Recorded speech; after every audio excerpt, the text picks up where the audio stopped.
Just going to quickly open my chat window. Fantastic. All right.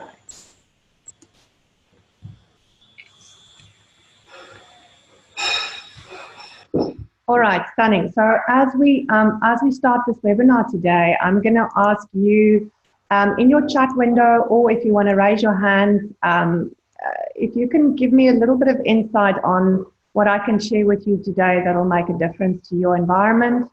Maybe a bit of where you at in terms of starting your CX capability. Any curiosity, any questions that you might have. I'm going to give a few people a chance just to start.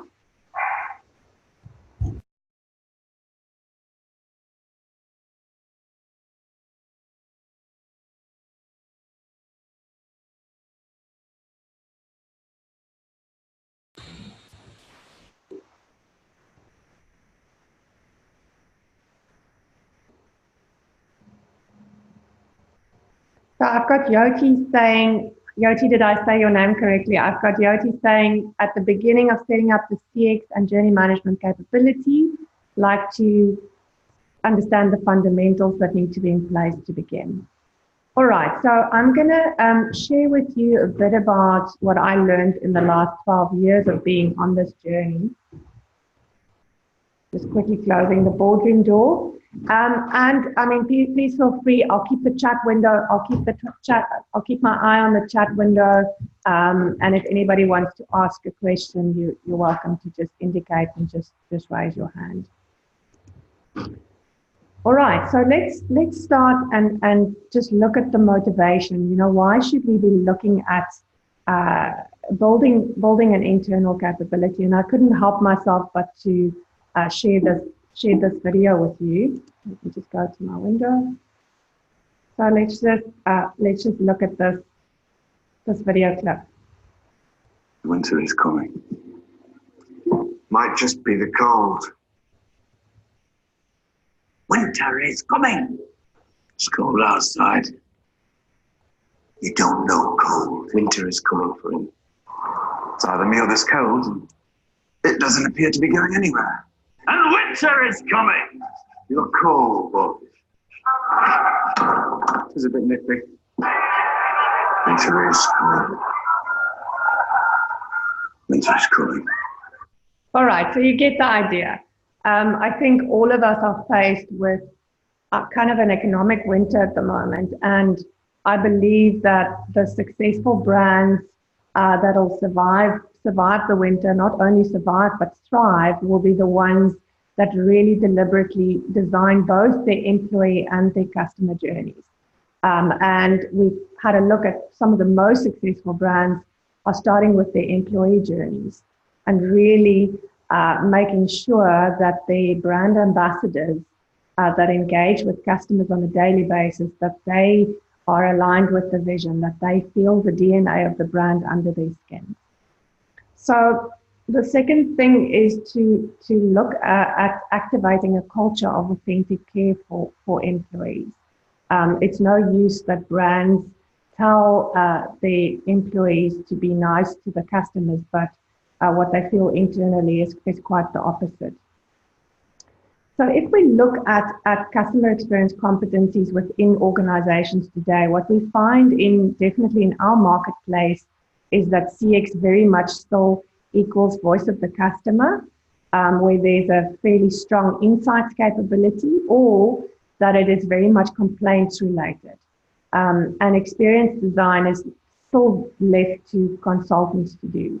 I haven't come across really strong internal design teams that use service design and design thinking to solve problems. Usually they rely on outside consultants to help. Then if we look at journey design, it's not standardized across the companies. Often you find pockets of excellence, pockets of passion, where people do journey design, they drive the innovation agenda, but not in a standardized way. And it's also not embedded in business as usual. Then I often get the call when the fires are raging and customers complain on social media, and they hate the brand, and then design becomes the last resort in order to solve problems and in order to innovate. And I think I've seen a lot of great pockets of people that are really, really passionate, but they find design quite intimidating, and they leave that up to the experts. And there's still the folk that confuse experience design with process mapping. I have a lot of empathy for internal teams that come from a strong process-oriented background, that have done Lean Six Sigma, and it's quite hard for them to get out of their normal day-to-day shoes and look at the customer from an outside-in perspective rather than an inside-out perspective. All right, let's see on that first piece, who resonates with that? Anyone that has any questions or a contribution there in terms of that first piece? Does that speak to your environment?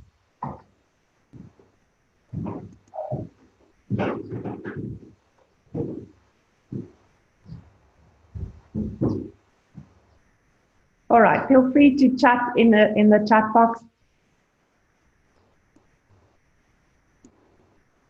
Excellent. So let's look at some of the downfalls. So we started this presentation by saying winter's coming. I think every business is feeling a little bit more of the pressure. Consumer expectations are rising. Consumer spend is less. The competition is a lot more. So without a strong internal competency of people that really know their shit, this is some of what I believe people will see.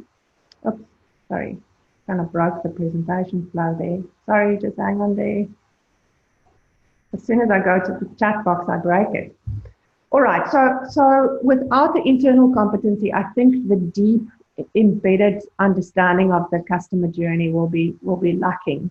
We've seen a lot of clients that use consultancies extensively, and some of that deep knowledge leaves when the consultant leaves.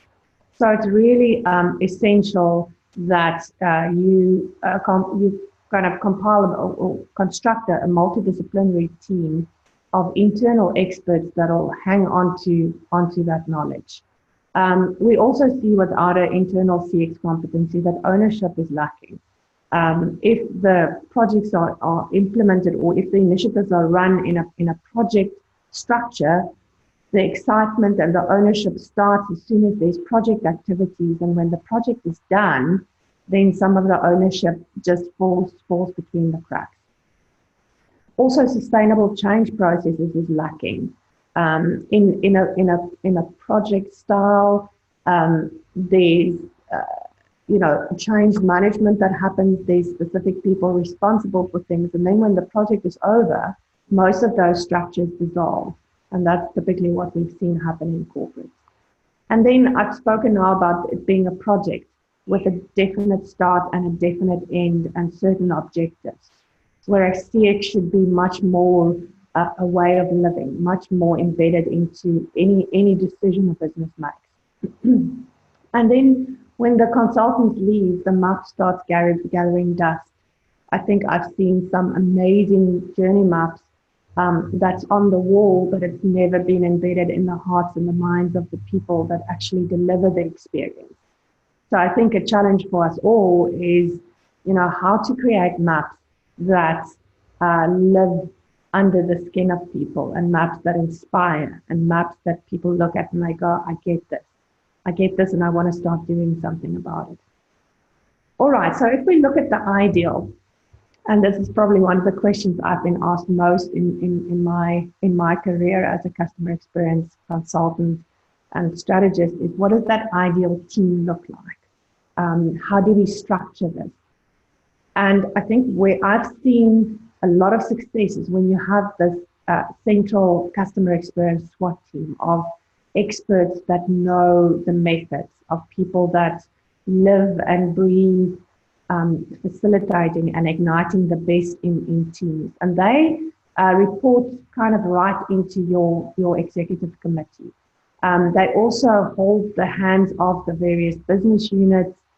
Sometimes they kind of almost absorb the business unit heads into the SWAT team. But they work as a central partner to the business, and they drive innovation, they drive prioritization exactly in the way that IT does for most organizations, where it's a shared capability, where it's a kind of the center of capability that you tap into when you need that.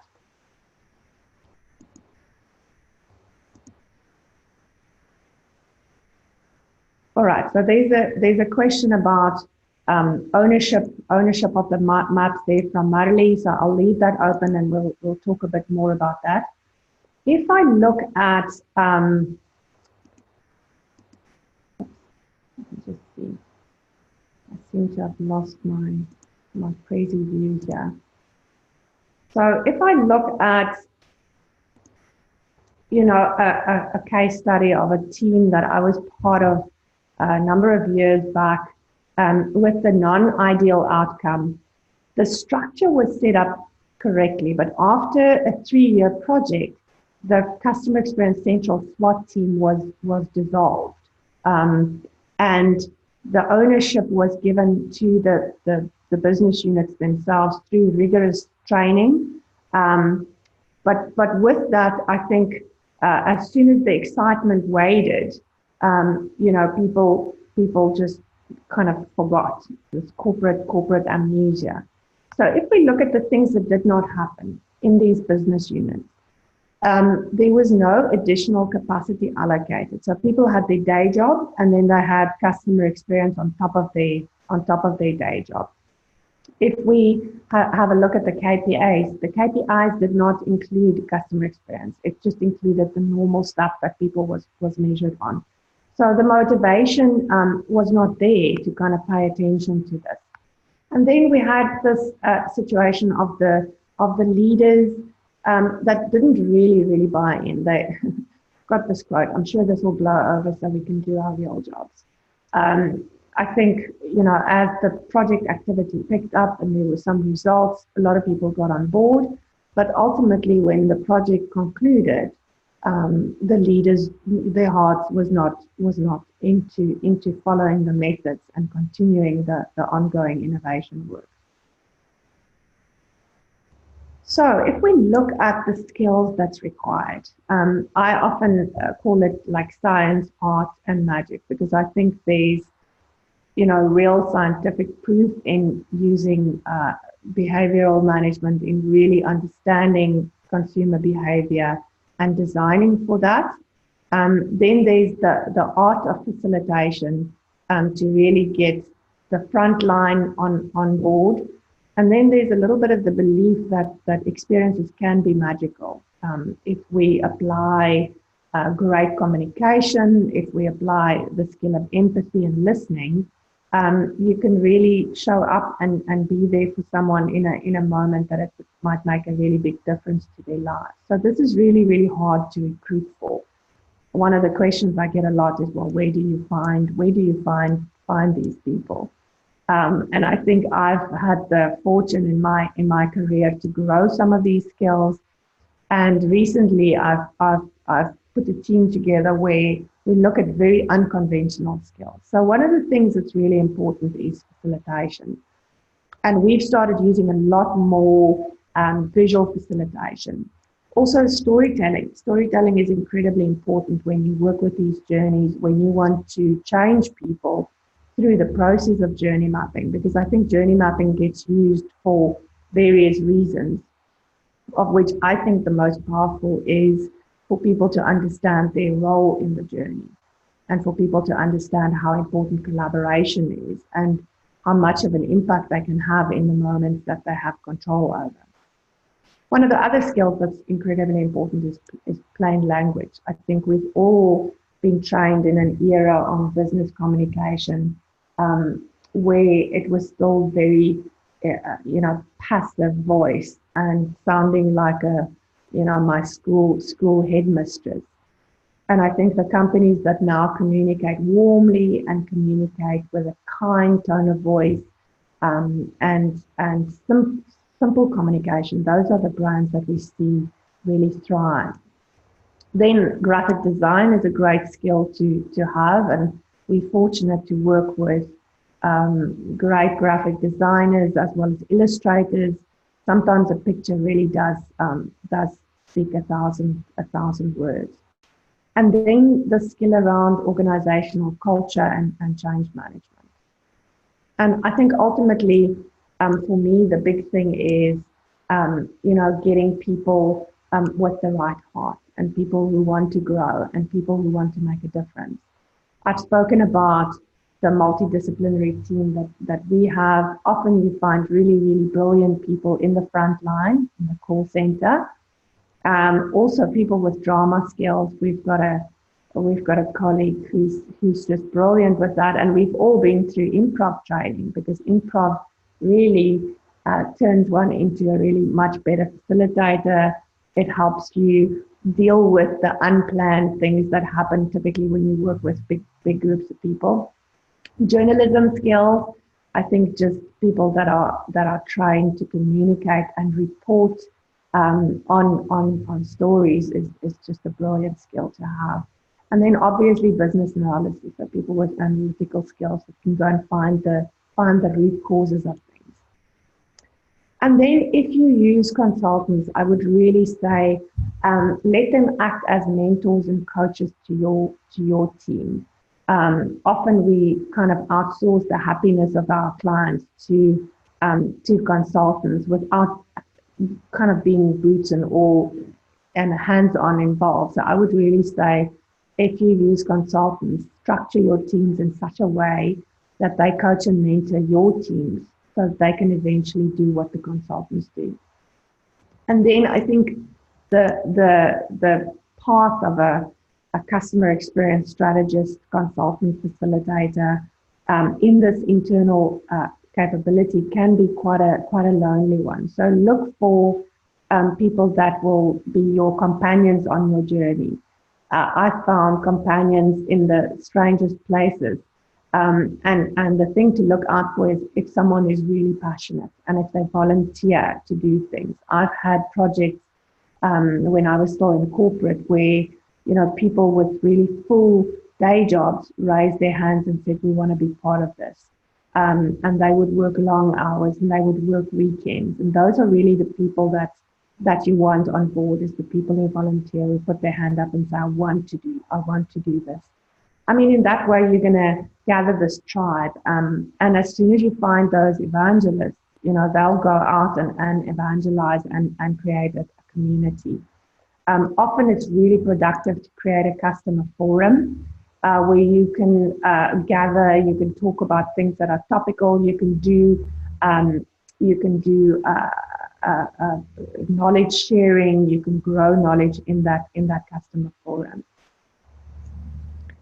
All right, so if we look at, in closing, once you've built these skills, I think it's really important to celebrate quite often and see the parts of the journey that you tackle as a constant work in progress.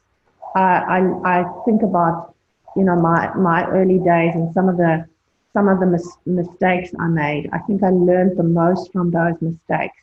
And in corporate, I think you've got some rigid structures, but I think part of the biggest job of a leader in customer experience is to allow people to try things, to fail at them, sometimes to fail faster and recover, and really to prototype and test using the design thinking methodology, prototype and test and adapt and design some more and prototype and test. So I like to take, really kind of high level journeys. You chunk them up into what I call minimum viable moments. You design that. And what's really important once you start innovating this journey is to create a viral story that people can tell. Sometimes we use the technique of designing the end presentation at the start of an initiative. So you You almost design the pack that you want to present to Exco with the results that you want to present, and then you reverse engineer that and retrofit that into your day-to-day objectives that you're gonna start on this journey. And then include a lot of feedback from actual customers. So once you've innovated, once you've tested something, to include that feedback, and then you repeat. This becomes a cycle where you celebrate some of the wins. You look at the next part of the journey, you chunk it up, you design it with your multidisciplinary team, you activate it in the business, you create a viral story, get customer feedback, and then you start all over again. So that's really what I wanted to share with you.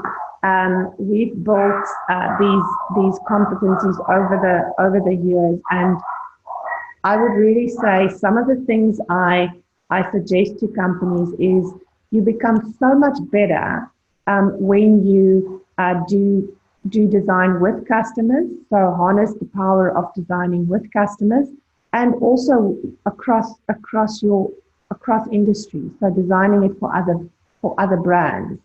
I think that's why we're quite admired as a brand love team, is because we do design across all industries.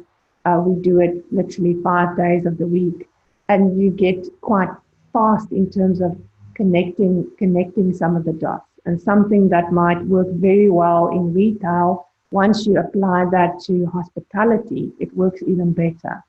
So I would really, we ask people once they come on our Journey Architect training program, we say to them to donate some of their time for their assignment to a charity or a non-profit and design for that non-profit, because that makes people really, really sharp at their craft.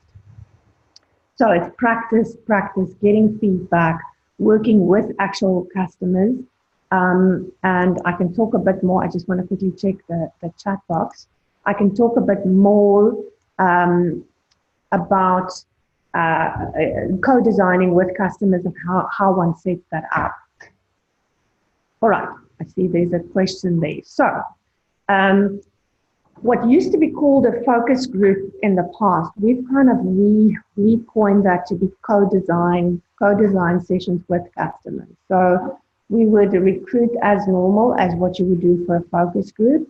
And then we'd have a person facilitating that session, obviously with a lot of input from the customer brand, to say, well, what is it that you want to know from customers? And I'll talk through a bit of a case study and an example. So we worked for a large car manufacturing company, and we had sessions with their end customers, and we recruited people that recently bought their cars and people that had their cars for a long time.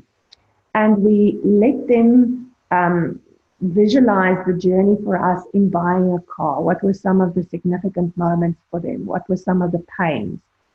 We use a lot of Lego serious play in our work, just because it delivers quick results. It's really a lot of fun. And it works a bit like a truth serum, because people tell us everything once they visualize it in Lego. So the customers of this particular car brand, they visualize the story of what a car means in their life, what a car enables them to do, which is a little bit of the goal and visionary stuff. And then they told us step by step what the journey was like. And I think what we uncovered in this process is a lot of the significant moments that we think from a dealership perspective is the big ones for the customer was not.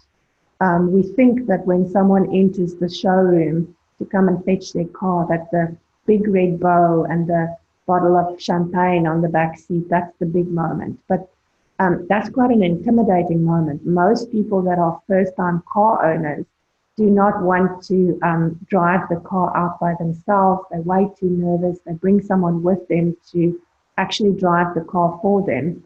And the big moment is really when they show the most significant person in their life the car. If it's a young person, we heard the most amazing stories of showing their parents their first car, and the parents have never owned a car. some of the stories included having the minister of the church pray for the car and bless the car. And those were really the moments where the emotion peaked, where the actual customer felt like I've arrived. And if we didn't engage with them and if we didn't ask them to build the journeys for us, we might have missed some of those moments that are really great moments for the brand to get involved with, and for the brand to, in an authentic way, actually extend the emotions in those moments. So it's really, really powerful to have those sessions. Usually we video record the sessions. Usually we take a lot of photos of the Lego models, and we let the actual customers write post-it notes and make some notes about what it is that the event means to them and what the emotions are that they felt in those moments. So it's really great to harness that.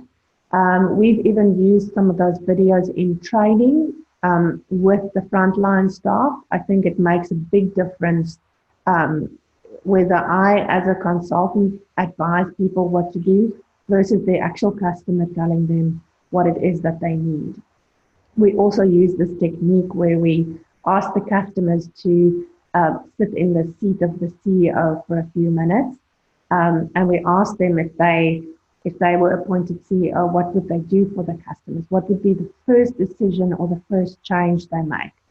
And that often delivers 10 minutes of just amazing ideas. And the first time we did this a number of years ago, our client said, no, you can't ask them to be CEO. They're going to be totally unreasonable. They're going to cut prices and they're going to do all kinds of weird things. And they were so amazed when they looked at this 10, 15-minute video clip where the customers were not unreasonable. They actually delivered some amazing ideas and some very, very practical things. So there's huge power in facilitating these sessions with customers, and then taking those results to the brand and saying, this is really what your customers want from you. And often it's the little things. It's not the massive things. A customer never says, well, overhaul your whole IT system. Change the IT system to be more customer-centric. Usually it's a lot more human, practical. All right, so let's open for some questions. I'm going to open the chat box and just see if there's any more questions from our attendees.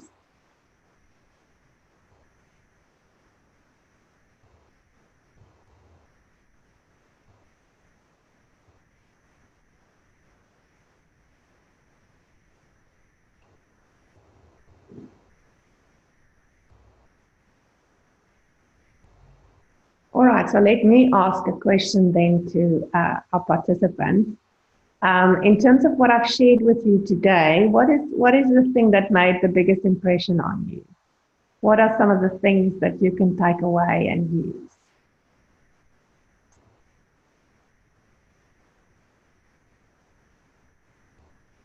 All right, so there's a question from Yoti. What is the relationship with marketing from a brand perspective and CX? How do you get them to align?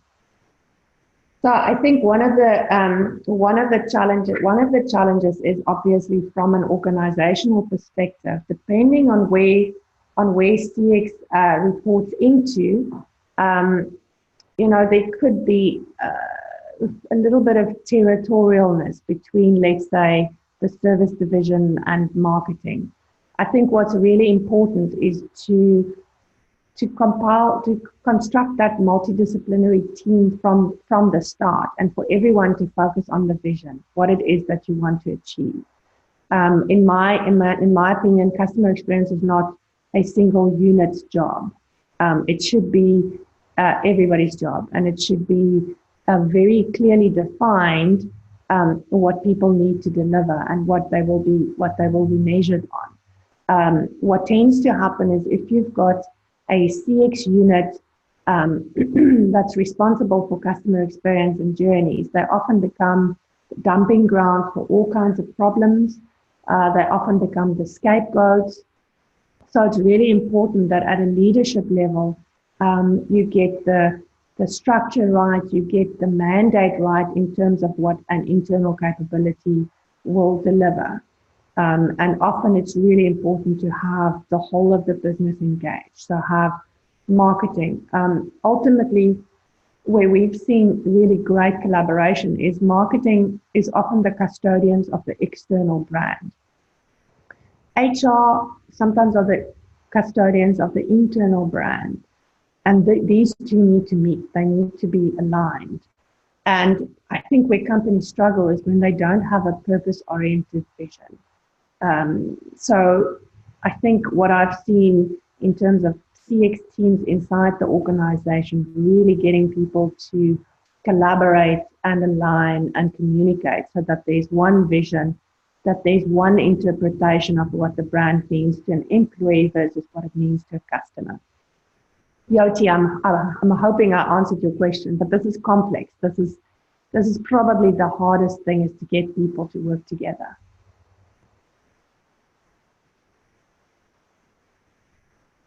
All right, any other thoughts?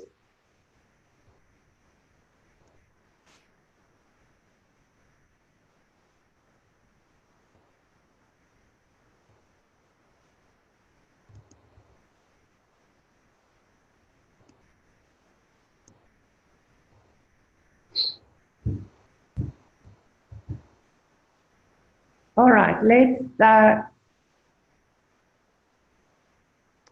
so Peter is saying definitely enabling the internal team to be able to advocate and implement the plan.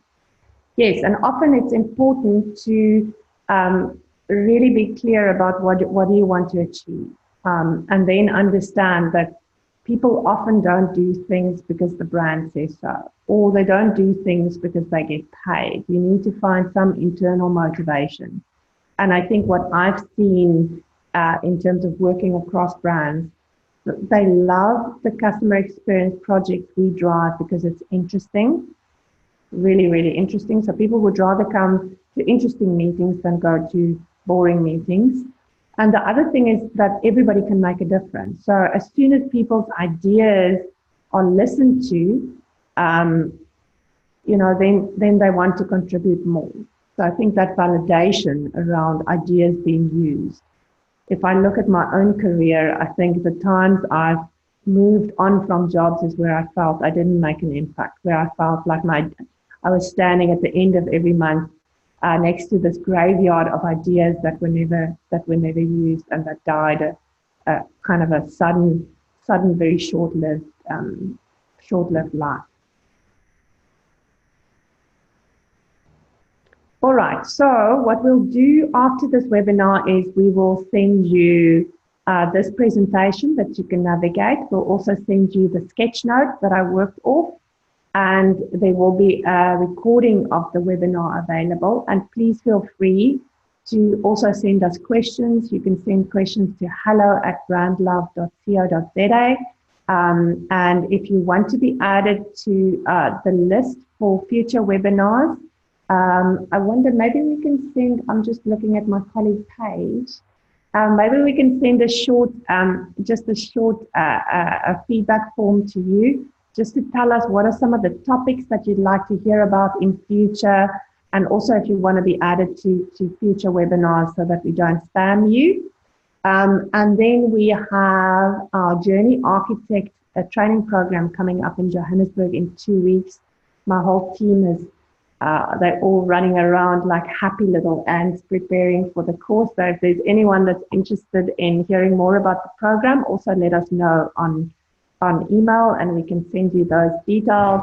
The program runs once a year in Johannesburg and once a year in Cape Town. So if 2 weeks is too short notice, you can just give us a shout and we'll add you to a mailer that will go out about the program, which will run in Cape Town, I think mid next year. All right, so thank you so much for joining the webinar today. As always, I'm super excited talking to passionate people, and we will keep you posted with any future webinars. All right, thanks for tuning in.